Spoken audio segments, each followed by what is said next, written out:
Today, I'm going to explain the movie, The Invasion. Break the chains, break the yoke, break the chains, break the yoke. Every stroke, break the yoke, break the chains, break the yoke, break the chains, break the yoke, break the chains, break the yoke. Every stroke, break the yoke, break the chains, break the yoke. Every stroke, break the yoke, break the chains, break the yoke, break the chains, break the yoke, break the chains, break the yoke.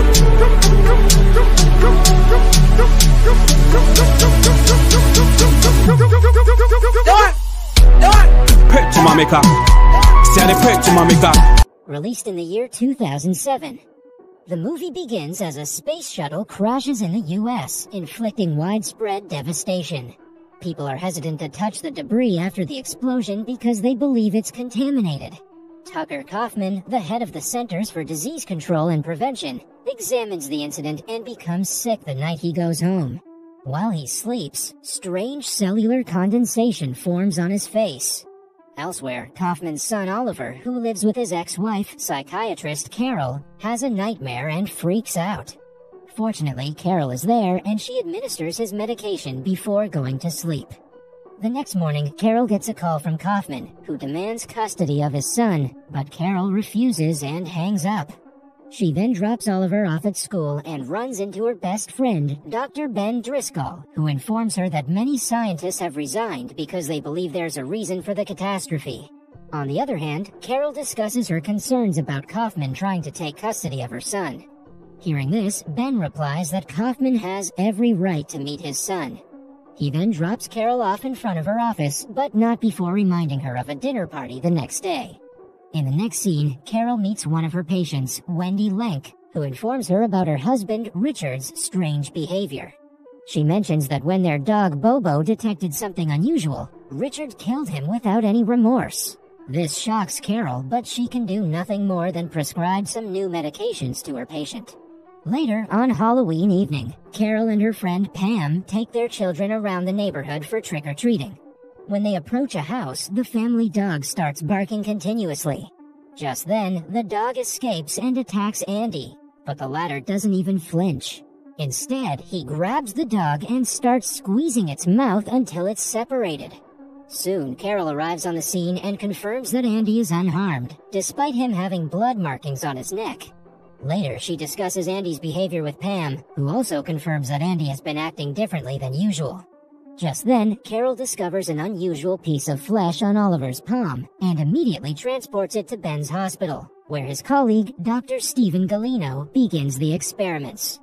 Elsewhere, Kaufman describes the new life-threatening flu virus to fellow scientists during a conference and proposes an ovulation program to stem the spread.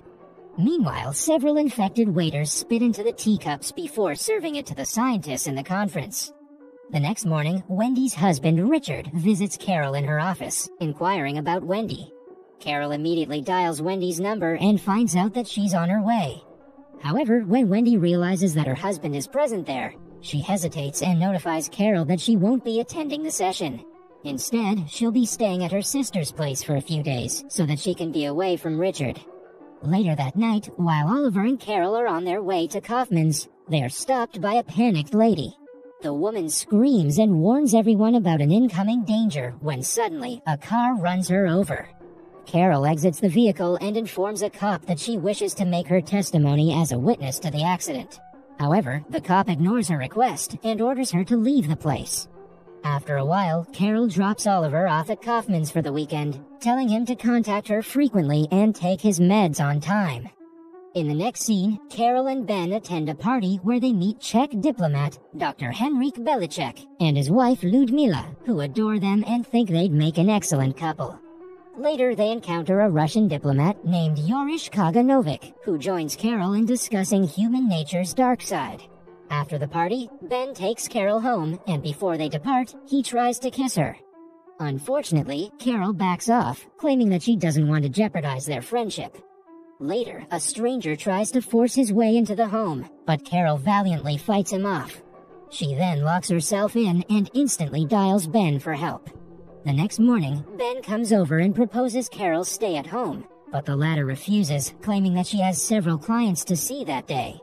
Later, on her way to work, Carol notices a few people staring at her with strange eyes. She also sees several other people staring into nothingness, as if they have no soul. When she arrives at the office, she's shocked to find out that all her patients have canceled their appointments for the day.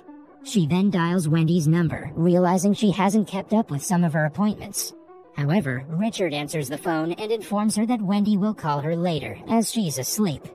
This concerns Carol, as she thinks Richard might have done something to Wendy.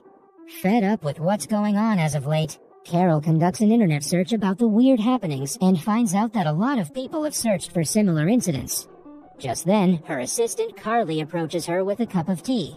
Carol, who senses something is wrong with her assistant, refuses to take the tea and orders Carly out of the room. She then receives a call from Ben, who informs her that Dr. Stephen has finished the skin patch examination. After a while, Carol reaches the lab and Dr. Stephen explains that the sample is a spore that takes over the brain during sleep and alters the genetic code, making a person act strangely.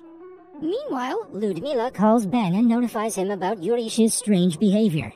Hearing this, Carol, Ben, and Stephen rush to Belichick's house. There, they find Yurish asleep with severe cellular condensation. Carol attempts to take his picture for analysis, but suddenly, Yurish wakes up and attacks her. Fortunately, Ben intervenes and saves Carol. After this, Yurish crawls on the floor for a while, vomits a weird liquid, and passes away. Stephen chooses to take Yurish's blood sample as part of the experiment, while Carol runs to Kaufman's to get Oliver. There, she notices Kaufman in a meeting with his co-workers, all of whom are acting strangely. Carol is worried about her son, but Kaufman assures her that Oliver is okay at his friend Jean's house. Despite this, she isn't convinced and begins packing Oliver's possessions. But suddenly, Kaufman and his co-workers surround her. He then tells Carol that she will be just like them once they inoculate her, without irrational emotions. As Carol tries to escape, Kaufman tackles her to the ground and infects her with his saliva. Fortunately, she somehow manages to escape and reaches Jean's residence to find her son. However, she can only find Jean's mother, who has been eliminated by the virus. This terrifies Carol, and she starts driving recklessly, causing her to get into a minor accident. When the car doesn't restart, she gets out, but suddenly, some nearby people start chasing her. Luckily, Carol manages to flee and enters a subway station. She gets on the train, where she notices the passengers with the same empty expressions. Just then, she receives a message from Oliver, who asks for help as Kaufman has taken him somewhere. Worried, she tries to ask for his location, but the message fails to send. As Carol cries in despair, a man tells her that she must act emotionless if she wants to save herself. Suddenly, a gang of infected passengers board the train and attack the others. Carol exits the train and tries to save a girl, but fails. Later, she encounters an infected man at the railway station and kills him before he can attack. She then dashes back to the road, where some cops are forcing innocent people to be inoculated. As Carol witnesses this, an uninfected cop approaches her and asks her to flee after noticing sweat on her face. This indicates that the infected people cannot sweat. When she reaches home, she discovers that it's empty, with no signs of Oliver.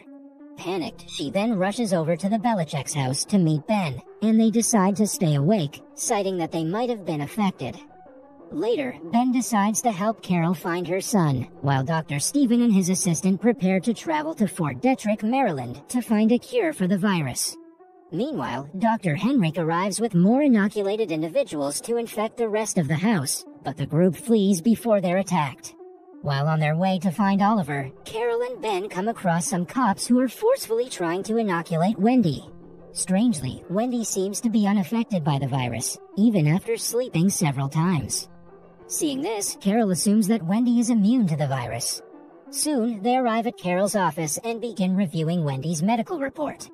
Just then, Ben discovers that Wendy has a brain illness called encephalitis, which stops the virus from entering her brain, thus making her immune. Hearing this, Carol suddenly realizes that Oliver is suffering from the same sickness and wonders if he is immune. Meanwhile, Dr. Stephen calls Ben and informs him that they've arrived at Fort Detrick and have started their research on the cure. He also advises the duo to flee the area before the cops inoculate them. In the meantime, Oliver again texts Carol and mentions that he's being kept at his grandmother's home in Baltimore. This worries Carol, and she reveals to Ben that Kaufman has already infected her with the virus. Hence, she's afraid that she'll fall asleep and lose both Ben and Oliver. In the next scene, Ben somehow evades the infected cops and drops off Carol at the station, and the two go their separate ways. Soon, Carol boards the train to Baltimore, where she realizes that all the people are infected. Surprisingly, Jean is also among them, who tries to warn others that Carol is simply acting diseased. Hearing this, Carol makes up an excuse to sleep alone in the bathroom and departs. Later, Jean comes to check on her as he's still skeptical about her sickness. With no options left, Carol removes her shirt, and surprisingly, she notices skin patches on her body. Here, it's revealed that Carol has already started cellular condensation, but will only get infected once she falls asleep. Nonetheless, this convinces Jean, and he leaves the place.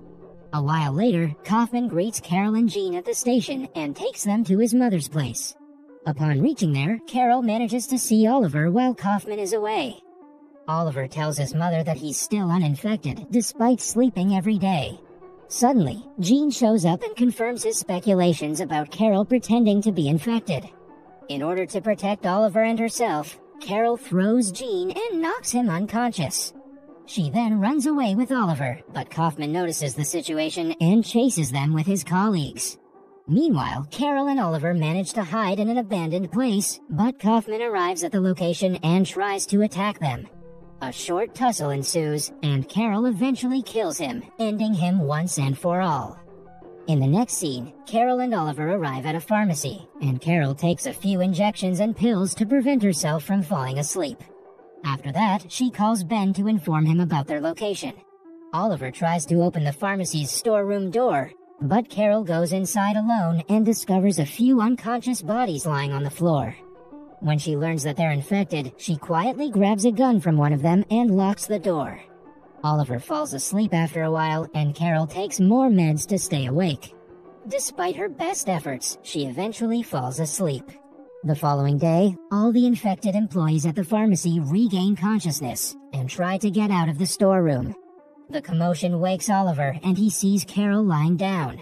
Realizing that she's infected, Oliver injects some medicine into Carol and saves her. In the next scene, Ben arrives at the location and Carol is happy to see him. Unfortunately, her happiness is short-lived when she learns that Ben is also infected. Ben tries to persuade her to join him and the others in a new society with no crime or war. He also opens the door to let in the infected employees and reveals that immune people like Oliver cannot survive in the inoculated population. With this, the infected try to apprehend Oliver, but Carol shoots all of them dead. She also shoots Ben in the knee and escapes with Oliver in a cop car, only to be surrounded by other infected people. Fortunately, Dr. Steven rescues them in a chopper and leads them to a medical center. Finally, scientists are successful in creating a vaccine, and the whole world is soon administered with it. The strange virus is eradicated within a year, and the world once again reverts back to normal. In an interview, Dr. Steven reveals that the vaccinated people will not have any memories of the earlier events. As the movie ends, Oliver leaves with Jean for school, while Ben is seen reading the newspaper with no memory of being infected. That was all from the video. I hope you liked it. Subscribe for more content like this, and hit the like button to help us out. Also, leave a comment if you want us to recap your favorite movie. Until next time, take care.